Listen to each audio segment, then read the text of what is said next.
Today is Tuesday, June 1st, 2021. I usually script these intros. I don't have an introduction for it. I'm really just kind of doing this like off the top of the dome because this is like just a problem that I have, something that's wrong with me. And I know that I said I was taking the podcast in a different direction where I was going to make stuff for people that I thought was quality, but this one actually really is just for me. Welcome to Derapy Season 2.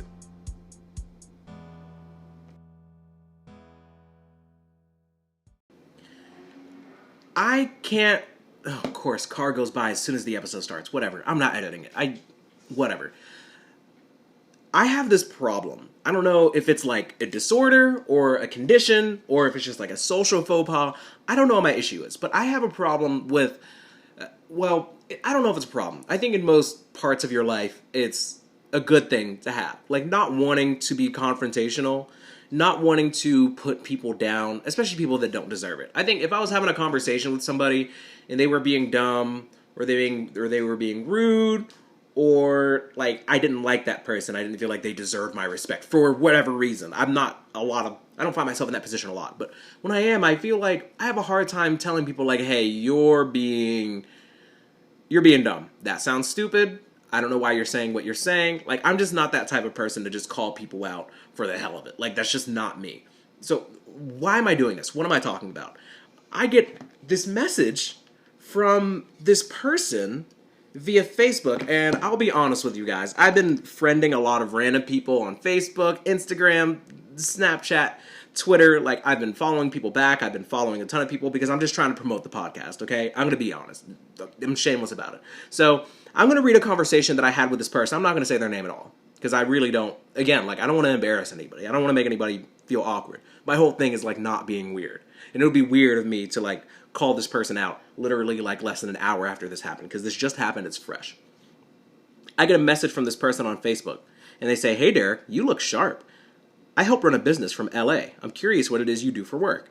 And I say, part-time driver, part-time podcaster, whatever. That's me now. I drive around in circles. I do the podcast. One makes me a ton of money. The other one just gives me a ton of smiles. And this person says, "Right on. The reason..."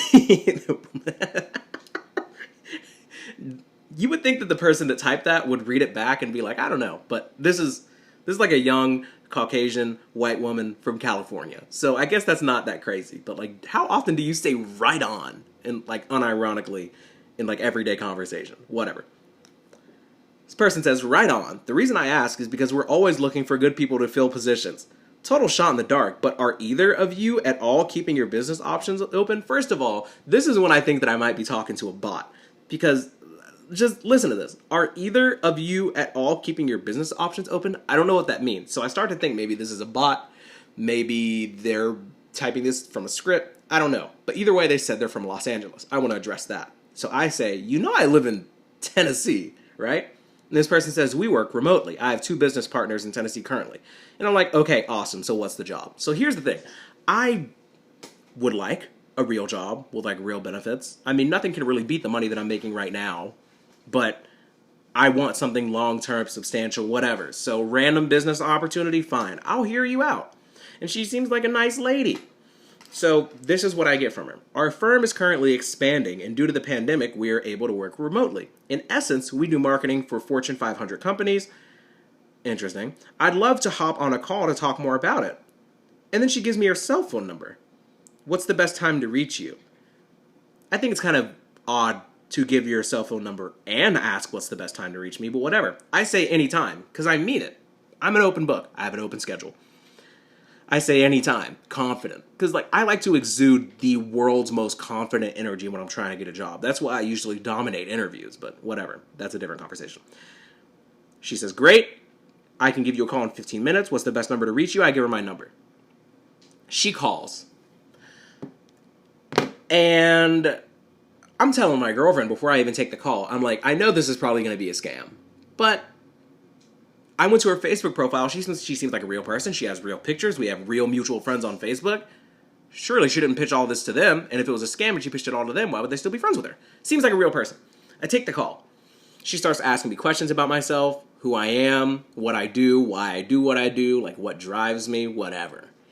And I'm giving her the old Derek charm, being charismatic, being honest, being funny, whatever. She's laughing, we're having a good time, and something's off though. Like I can just feel it in the air. Like it's a very weird position to be in, to have somebody that's trying to talk to you about a job opportunity when you haven't submitted an application and you have no idea who they are, and you just found out that they existed less than 20 minutes ago.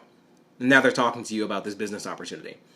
And when I start asking her more questions about it, she says, well, we have this webinar actually tonight. Are you busy? And I was like, I mean, yeah, I don't, well, again, I'm trying to be very positive because, I want to give off the impression that this is something that I really want to do. Of course, I'm very interested. Yeah, anytime. I'm available anytime.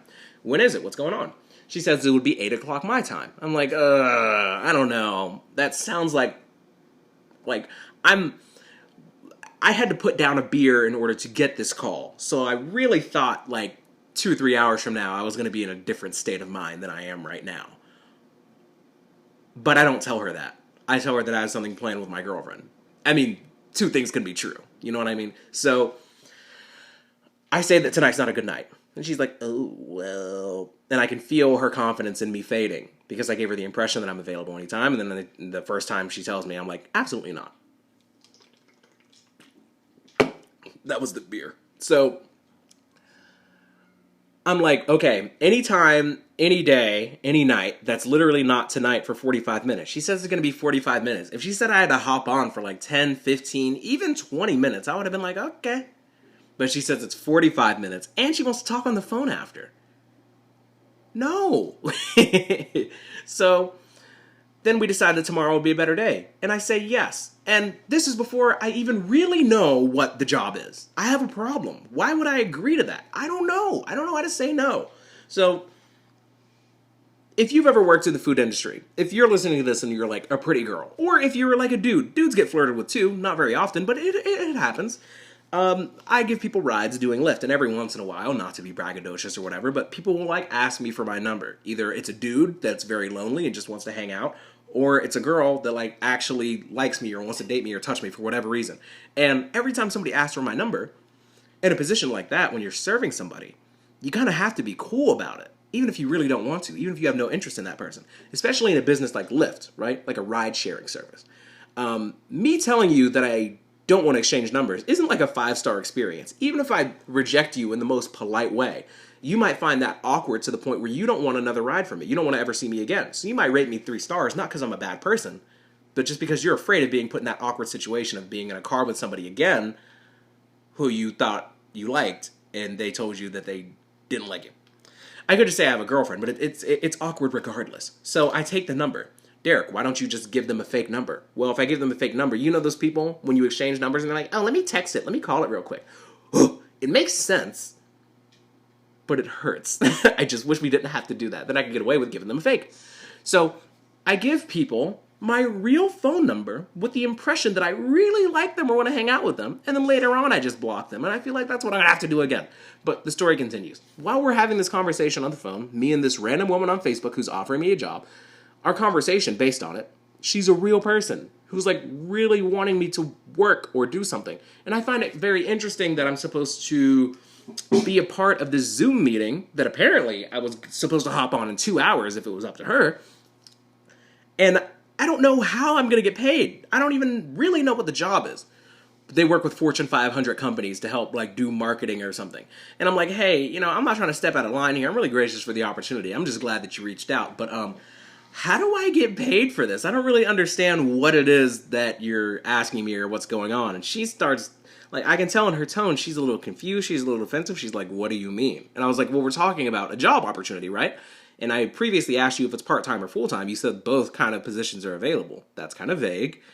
How does the payment work? It's a job. I get paid, right? And she's like, okay, so are you familiar with real estate? And I was like, that's an odd question to ask. Am I familiar with real estate? Do I know what it is? Isn't it people that sell houses or something? I was like, oh, so you're saying that I get paid off commission? She's like, yeah, 100%. I was like, oh, 100% of how I get paid is commission? And she's like, yeah. And I was like, okay. And I think she realizes at that point that I just had this epiphany that this is not a normal job opportunity and it's all kind of weird. So she says, look, I want to make an assumption about you and you can tell me if I'm wrong. Please correct me if I'm wrong. And I'm like, okay. She's like, you said that you have your own podcast, right? And I was like, yeah. She's like, and you said that, you give people rides and you work on your own time and, you kind of control your own schedule when you want to work. You sound like somebody that doesn't want a boss. And I was like, oh, in my head, I was like, oh, here comes the pitch. Oh no, it's one of those businesses where people quote unquote hire you and then don't pay you and tell you that you make as much money as you want to put into it. Obviously, they're going to take a cut because it's like a finder's fee. Like, you don't have a boss, like you are your own boss, but you're also still working for somebody. Like she says there's part-time or full-time positions available. So there's going to be like a quota, there's going to be expectations. Like I'm going to be signing on to something. It's like a business opportunity. So she gave me the impression that it had something to do with like teaching people how to be financially literate. Like I'm going to help people learn how to grow and save money. That sounds kind of like some type of scheme. And when I kind of drilled her on the fact that, so what you're saying is the company that you want me to be a part of is not going to pay me? And isn't it kind of ironic that with a business like this, I'm supposed to be teaching people how to be financially literate, how to grow and save their money, but I'm making 100% of my money based off commissions, which I think is going to be me selling people some type of program. That sounds weird. Here's what I think. And just walk with me here. It sounds like the type of program where she gets me to sign up for it. And in order for me to be a part of this program, I probably have to pay this small fee in order to get more lessons about how to do the job that I'm doing. And it's going to be like me investing in myself or something, right? So when I'm quote unquote teaching people how to be financially literate, how to grow and save, I think ultimately I'm going to be the person that is messaging people on Facebook telling them about this quote unquote business opportunity the same way that she's telling me. All this stuff might sound extremely obvious. And you've probably heard this story 100 times over before. But it's just very funny to me that this person is complimenting me and telling me that I seem like a go-getter. I seem like somebody that's very educated and knows what I'm talking about. I know. But it's just, the more that I talk about it now, the more I realize that obviously it's a scam. So it's just, the reason why I'm jumping on here and I'm making this just off the dome, no notes or anything, is because why can't I end that? Why would I choose to be a part of it? Like, why would I legitimately say that I have plans to do something else tonight and then agree to be a part of a 45-minute Zoom session tomorrow when I already know it's a scam?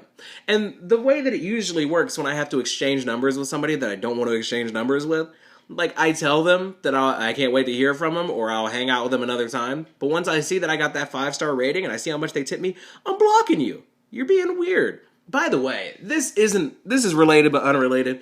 Stop trying to get people's numbers when they're, like, doing a service for you. Like, it would be one thing if I've given the same person a ride to the same place like 10, 15 times, and it's very clear that we have a lot of similar interests. Then I think you've built enough equity with me to, like, earn you the right to, like, ask me for my number or say that you want to hang out with me. I mean, it works like that in the real world. It's crazy to me that you can be, like, in an Uber with somebody for 10 minutes and be like, I think we'd be very good friends. Like, that's weird, right? And it's such an unfair position to put somebody in when you're paying them. Anyways, I can't say no then, and I can't say no now. But, like, what I usually do is I just block them later. And that's what I'm going to have to do with this chick. Like, I was really talking to my girlfriend about it. And I was like, I want to be better about this. I don't know what's wrong with me. Maybe I was like, you know what? Maybe the mature thing to do is actually go to the Zoom meeting tomorrow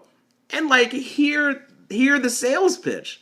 But that's stupid. Like, I know I'm not going to do it. So why did I agree to do it?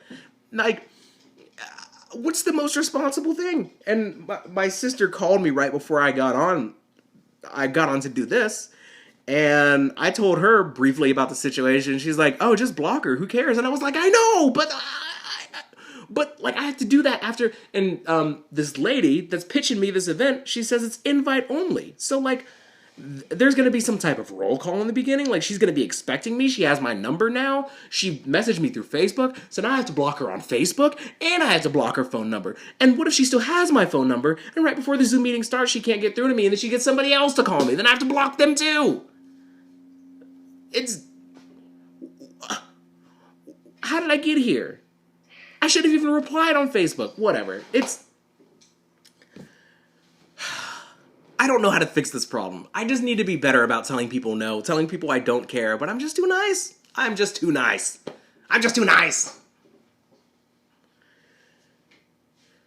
This is helpful.